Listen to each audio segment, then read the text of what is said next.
Good day, everyone. I am Jerry Stratos from Group 1. Today, I will discuss Robert Gagne's conditions of learning and how it helps us understand the teaching and learning process. Robert Gagne was a well-known educational psychologist who focused on how people learn. He developed the conditions of learning, which explains that learning is a structured process, not just random. He believed that if teachers understand how learning works, they can design better lessons. Because of this, his ideas became very important in instructional design and are still used in education today. According to Gagne, learning depends on three important conditions. First conditions is the internal. Internal conditions include the learner's prior knowledge, thinking ability, and motivation. These are things that come from the learner. Next is the external conditions. External conditions are factors from the environment, such as teaching strategies, materials, and how the lesson is delivered.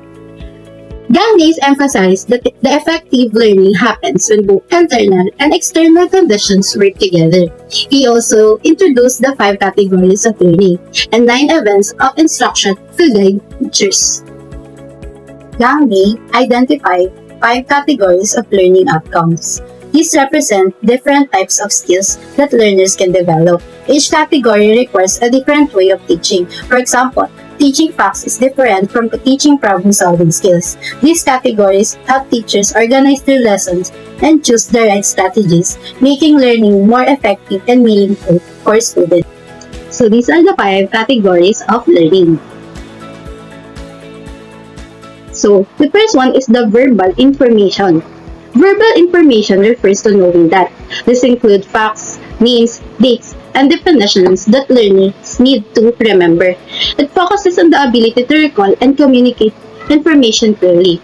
This type of learning is important because it provides the foundation of knowledge. For example, students may memorize multiplication tables, remember important historical dates, identify parts of human body, memorizing vocabulary words in English or Filipino, or naming the presidents of the Philippines. These are all focused on remembering and explaining information, not yet applying it. That is why it's called knowing that. The goal is to help learners store information in their memory and recall it accurately when needed. Next is intellectual skills. Intellectual skills refers to knowing how. This means using knowledge to think, understand, and solve problems. It involves several sub-skills. This includes discrimination, which is identifying differences. Concept learning, which is grouping similar ideas. Rule learning, which is applying principles. And problem solving, which is using knowledge in new situations, like solving math problems using formula, classifying animals into mammals, reptiles, or birds. For example, instead of just memorizing a formula, the students usually use it to solve problems. That's why this is called knowing how. This type of learning goes beyond memorization. It helps students apply what they learn in real-life situations. This goal is to develop critical thinking and the ability to use knowledge effectively. So now we go to cognitive strategies. So what is cognitive strategies? So these are the tricks your brain uses to learn better. So it's not the lesson itself, but how you handle the lesson. So this is your learning toolbox. So it's the way you plan, you check, and fix your own thinking. So teachers can see it, but you use it inside your head. So this is your study skills or thinking tools. They help you to pay attention, to understand, to remember, and to solve problems on your own. So what is the example of this? So imagine that you are a math teacher and you use PEMDAS to remember math order. So simple as that. Attitudes. What is attitudes? So it is your choices, your feelings. So this is what inside your heart and your mind that's make you choose what to do something. So it's not about being smart, it's about caring. So attitudes are like your personal rules inside. They decide if you use your knowledge or ignore it. You can know something is good but still not do it if your attitude is negative. So it is very simple. It is what your likes, your values, your choices. So they decide if you'll actually use what you learn. So what is the example of this? Like for example, you choose to throw a trash in a bin because you care about nature. Or also you respect the rules even when no teacher is watching or when no teacher is around. So, motor skills. So, what is the motor skills? It is the body movements, skills that needs your body to move. Your brain tells your muscle what to do. So, anything physical that you get better at with the practice until you feel it naturally. So, what is the example of this? So, the example of this is when you're writing neatly with a pen or dribbling a basketball, something sports, or typing without looking at the keyboard. So, the goal of this is to move your body smoothly, quickly, and correctly without thinking too hard. So today, we'll explore Robert Gagne's 9 events of instruction, a framework that guides teacher in delivering lessons that student can understand, retain, and apply. To explain each step and its impact on learning, let's welcome our next reporter. Good evening, everyone. My name is King Philip Tabanyag, and our topic is Gagnes Conditions Learners. And I will discussing you what are the gaining attentions. So we will start for the panel 1. Start the learning process by getting the attention of learners. And learning begins when learners are focused and receptive. Use strategies like calling names or asking questions.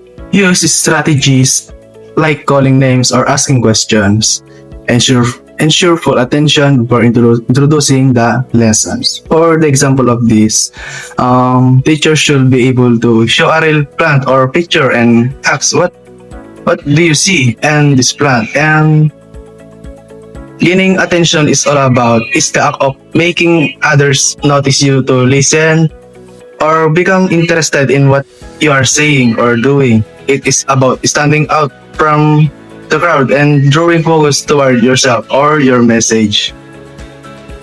And for the next objective is informing learner of the objective. For the final one is tell learners what they are about to learn, explain why the lesson is important, state expected outcomes at the beginning, show benefits for learners and the organizations. And I am giving for example of this the learners of the objective. So the teacher should be able to inform the students to identify and describe the parts of the plan. For the informing learning of objectives is all about means clearly telling the persons learning what they are expected to know, do, or achieve by the end of the lesson. It sets directions and lets them know exactly what the target is from the very beginnings. And for the last adjective is stimulating recall of prior learnings. It connects new lesson to prior knowledge. Use previous experience to understand new concept. Ask review questions. Help learners link past and present learning. Or I'm giving this example, the simulate recall of prior learning. Teacher asks the students, have you seen plants at home or school, and what do they need to grow? And the stimulating recall of prior learning is all about means helping the learner remember things they already know or learned before. It connects new information to old knowledge so that learning becomes easier and makes more sense. And that's all. Thank you. Hey everyone, I'm Andrea Tugbo and I'm here to discuss my topic, and also I will explain 3 important events in learning process presenting the stimulus. This is the part where the teacher introduces and explains the new lessons. It involves presenting facts, concepts, and ideas clearly using different tools like visual facts, visual aids, diagrams, and charts. Also, open discussions. Using various styles and methods helps capture students' attentions and ensure that the information is delivered effectively. to different types of learners. Example is discussing the main parts of a plant, such as roots, stem, leaves, and flowers. The teachers can show colorful pictures, draw on the board, also play educational videos, or even bring actual plants inside the classrooms to make the topic clear and interesting and easy to understand. Then part is providing learning guidance. After presenting the lesson, the teacher guides the students to ensure they fully understand. This includes giving clear instructions, using illustrations, graphics, and simple explanation to make difficult ideas easier to grasp. It also involves answering questions, clarifying confusions, and giving examples that connect the lesson to real life, so students can remember it better. The example is explaining the specific function of each part using simple analogies like saying the roots act like a straw that absorb water and nutrients from the soil, or the stem like a highway transports foods and water to the rest of the plants. The teacher also gives times for students to ask questions to clear up any confusions. And event 6 is eliciting performance. This stage allows learners to show and prove that they understood the lesson. It is the important phase where students are given the opportunity to demonstrate their knowledge, skills, and learning through various activities. This step helps the teacher check if the students are ready to move forward or if they need more review. The example was student ready to answer the short quiz, and they can also ask to draw or recite or explain in their own words what they have learned. Good morning, everyone. I'm Jean Ian Pagsuyuin. So now let's move on to Event 7, which is providing feedback, also known as reinforcement. In this stage, we give feedback to learners right after they perform a task. This is not just about mistakes, but also recognizing what they did well and guiding them on how to improve. For example, in teaching the parts of the plant, if a student correctly identifies the root, we can praise them and briefly explain its function. If their answer is incorrect, we guide them towards the correct answer and clarify their misunderstanding. The key here is to give feedback that is clear, specific, and timely, so students can improve and strengthen their learning. Next is Event 8, Assessing Performance, also called Retrieval. This stage focuses on checking whether learning has really taken place. We can assess students through their quizzes, activities, exams, or even presentations. The goal is to see if they can apply what they learned on their own. For example, after giving feedback, we can ask students to label the parts of a plant without help. This helps us see what they understand and what still needs improvement. This step is important because it helps us see if learning really happened.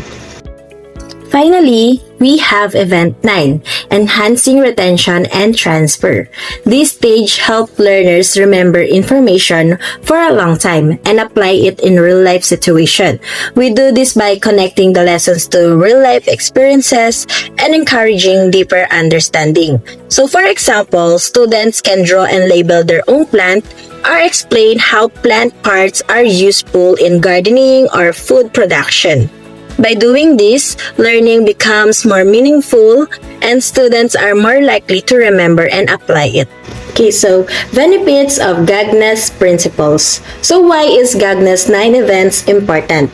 First, it provides a clear and organized structure for teaching.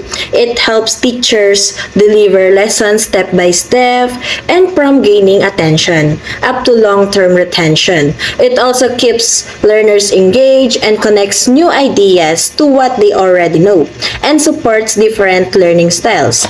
In addition, it encourages participation, provides timely feedback, and helps us properly assess learning. Overall, it makes teaching more effective, organized, and learner-centered. So that's all for my report. Thank you so much.